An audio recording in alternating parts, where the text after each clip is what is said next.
વજન ઘટાડવા અને શરીરને હેલ્ધી રાખવા માટે જે ફાસ્ટિંગ કરવામાં આવતું હોય છે એટલે કે ઇન્ટરમિટન્ટ ફાસ્ટિંગ, કે જેની અંદર 16 કલાકનું ફાસ્ટિંગ કે જેમાં તમે પાણી, ગ્રીન ટી અને બ્લેક કોફીનું સેવન કરી શકો છો.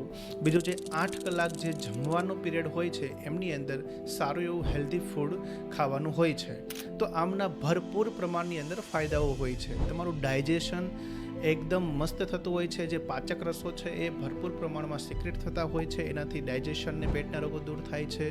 બ્લડ શુગર છે એ કંટ્રોલમાં રહે છે. જે ડાયાબિટીસવાળા પેશન્ટ અને બીપીવાળા પેશન્ટ માટે બહુ જ સારું એવું ફાસ્ટિંગ ગણી શકાય છે.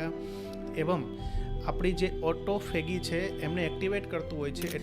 બીજી વસ્તુ છે કે આપણી અંદર જે બ્રેઇન એક્ટિવિટી છે એમને ખૂબ જ પ્રમાણમાં એક્ટિવ કરતું હોય અને આપણું જે ફોકસ અને ક્લેરિટી છે, આપણી જે મેમરીની કોન્સન્ટ્રેશન અને જે ક્લેરિટી એકદમ મસ્ત થતી હોય છે.